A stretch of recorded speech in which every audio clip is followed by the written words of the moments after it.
ये अंग अंग दान नहीं करना चाहिए, पूरे शरीर का संस्कार करना चाहिए। अब जैसे महाराज जी ने विषय रखा अंगदान, देखिए एक धर्मशास्त्र अलग है, चिकित्सा शास्त्र अलग है। धर्मशास्त्र कभी नहीं कहता कि जो है लहसुन से आप जो है अपनी व्याधि दूर कीजिए। प्याज लहसुन का हमारे धर्मशास्त्र में निषेध है, क्योंकि चिकित्सा शास्त्र का विधान करता है। चिकित्सा शास्त्र के द्वारा विधान होने पर भी जो पाप पुण्य की जो व्याख्या धर्मशास्त्र के अनुसार है वही मानी जाएगी, चिकित्सा शास्त्र की नहीं मानी जाएगी। जब महाभारत पढ़ाते हैं तो स्वयं जो शेषावतार पतंजलि हैं, भक्षित लसने ने प्रशांतो व्याधि लिखा उन्होंने।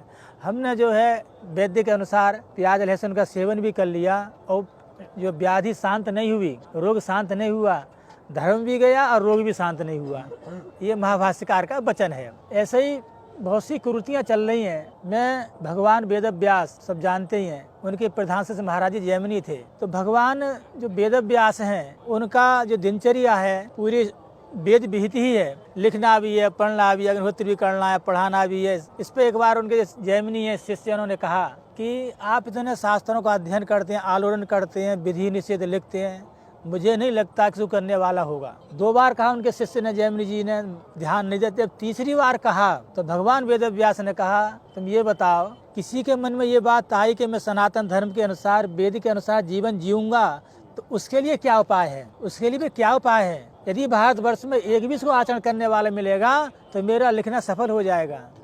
तो जैसे महाराज जी ने कहा कि हम कह रहे हैं, लोग नहीं मानेंगे, न माने, यदि एक व्यक्ति ने भी इसका अनुकरण कर लिया तो उसका तो जो जीवन सफल हो गया। तो इसकी अंतकर्म पद्धति है, मार्कंडेय पुराण में सबका अध्ययन किया है। उसमें यहाँ तक लिखा है कि जैसे किसी का शरीर छूट जाए, यदि भिन्न गोत्र वाले ने उसका स्पर्श भी कर लिया, जो हमारे समान गोत्री होते हैं वही स्पर्श कर सकते हैं, यदि दूसरे गोत्र वाले ने स्पर्श कर लिया तो नारायण बलि का विधान है। बिना नारायण बलि करे जो उसकी जो है सदगति नहीं होगी। अस्पताल में गए और वहाँ किसी जो है अंत्यज के द्वारा स्पर्श हो गया तो नारायण बलि का विधान है। और जब आप अंगदान करेंगे तो अपने गोत्र का तो कोई डॉक्टर है नहीं, वैसे ही कल्पना को विजाति होंगे, तो उनके द्वारा जो स्पर्श शरीर का होगा तो स्पर्श होने के बाद तो विधान हो सकता है उसकी सदगति हो जाए, किंतु वो जो अंग चला जाएगा कहीं किसी के उसमें तो उसका तो विधान ही नहीं हो सकता कि सदगति हो जाए। इसीलिए जो पुरानी हमारी परंपरा है उसके अनुसार ही जो है दाह संस्कार होना चाहिए, स्पर्श होना चाहिए।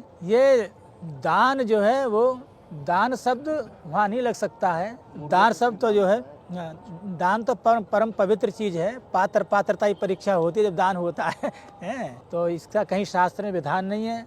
हाँ, आप ये कहो हम किसी को जीवन दान देंगे, आयु कर्म विद्या निधन, तो ब्रह्मा जी ने पहले लिख दिया है। आपका केवल एक मनस तुष्टि है, सब कुछ करने के बाद कहाँ जीवन मिलता है? अब वो भी कितने दिन तक, वो भी कितने दिन तक जिएगा, कितने दिन तक जिएगा। आपने इस लोक का भी जो है हानि कर ली, परलोक की भी हानि कर ली। किंतु आजकल जो है ऐसी सोच है, जो सनातन धर्म है, सनातन धर्म वालों से विपरीत सोच है। मैं ये पुनः कहना चाहूँगा, सनातन धर्म के अनुसार यदि जीवन जियोगे तो कोई भी कमी नहीं रहेगी। हमारे ज्योतिष पीठाधीश्वर माधव आश्रम जी महाराज बार बार बोलते थे, सर्वोप भोग सुलभो निगम प्रतिष्ठा, सर्वोपकार निरतो मुनि प्रवृत्ता, कोन्योस्तु भूमबले घिल शर्म घर्मो धर्म सनातन मृत्य विशुद्धासु धर्म। सर्वोपभोग सुलभ, संसार में किसी प्रकार का भोग हो वो सनातन धर्म के द्वारा सुलभ है। तो बोले ये तो भोग तो अन्य जो मतांतर हैं उनके द्वारा ही सुलभ हो जाएगा, कि नहीं सुलभ हो सकता है किंतु मुनि भी प्रगीरता, जो ऋषि महर्षियों के द्वारा जो प्रणीत है वो सनातन धर्म ही है, उसके द्वारा जो भोग प्राप्त होगा वो अक्षय प्राप्त होगा। अन्य मतांतरों के द्वारा जो भोग की प्राप्ति होगी वो अक्षय नहीं हो सकती है। इस लोक में सुख देगी कि तो परलोक को तो बिगाड़ देगी। और क्या सर्वोपकार निरता, हमारे सनातन धर्म में सभी के उपकार करता है, किसी का खंडन नहीं करता, वो किसी के राग द्वेष में नहीं करता है, सबकी वसुधैव कुटुम्बकम बाला उदार चरिता नाम वसुधैव कुटुम्बकम। सर्वोपकार निरतो मनवी कोन्योस्तु भूम भले, इस भूमंडल में जो है सनातन धर्म के अलावा ऐसा कोई सा धर्म नहीं हो, सबके भले की भावना हो, सबके उपकार की भावना हो, केवल सनातन धर्म में है, इसके अलावा है नहीं। और सनातन धर्म में उसमें कहीं भी जो है अंगदान का प्रसंग ही नहीं आया। प्राप्तु सत्याम निषेधा होता है महाराज जी, कोई वस्तु प्राप्त उसका निषेध होगा। जब प्राप्ति तो निषेध शास्त्र में कैसे आएगा? लोग प्रमाण दीजिए निषेध का, निषेध का प्रमाण कहाँ से दोगे? प्राप्तु सत्याम निषेधा, कोई वस्तु प्राप्त है तो उसका निषेध होगा।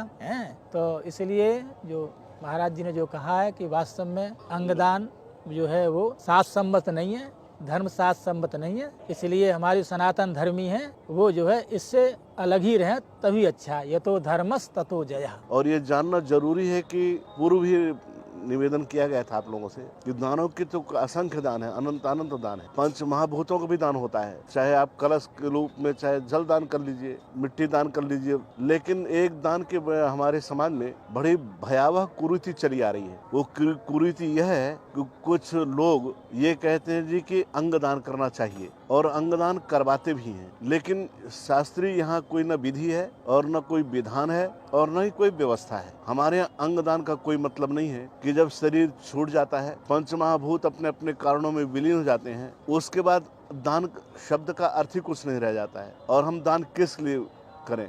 हमने ये बताया कि हमारा जो अंग है, शरीर पूरा बना है, माता के रज और पिता के वीर्य से बना है, इसलिए हम उसको दान नहीं कर सकते हैं। और जो मृत प्राय हो गया है, जिसके प्राण ही चले गए हैं, तो अब उसको दान कौन करेगा? उसका संकल्प क्या होगा? उसका गोत्र क्या होगा? और वो जाकर लगेंगे कहाँ पर? क्या वहाँ तो ये नहीं देखा जाता? लगने की खैर अलग व्यवस्था है। देखिए, एक तो शास्त्र सम्मत बात है, दूसरा एक सामाजिकता है। परमार्थ और समाज में दोनों में बहुत अंतर है। समाज को जीवंत बनाने के लिए किसी प्राणी को शरीर को देने कोई अंग देने से अगर उसका जीवन ठीक रहता है, वो एक अलग विधा है, लेकिन शास्त्रीय कोई व्यवस्था नहीं है। हमारे यहाँ अंगदान की कोई व्यवस्था नहीं है। अंगदान की क्या, शरीर में एक रोम के भी देने की व्यवस्था नहीं है, क्योंकि शरीर हमारा नहीं है, ये इस पंचभूतों का शरीर है, माता पिता का दिया हुआ शरीर है, और इसी से हमारा जीवन चलता है। हम धर्म के लिए सारा जीवन जी रहे हैं। इस जीवन में अन्य अन्य चीजें दान कर लीजिए।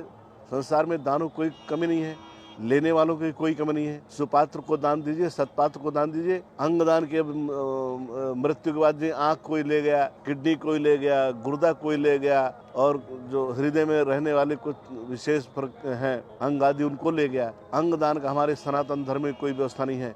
अंगदान नहीं करना चाहिए। जो आप दान शब्द बोल रहे हैं, अगर वो कर भी देते हैं धक्के से, तो जन्मांतर में वो अंग आपको नहीं प्राप्ति होगी, उस अंग की प्राप्ति नहीं होगी, क्योंकि आपने उस अंग का दुरुपयोग किया है। ये दुरुपयोग है अंगों का। और अंग निकाल करके शरीर का और दैहिक संस्कार करना कहाँ की प्रथा है?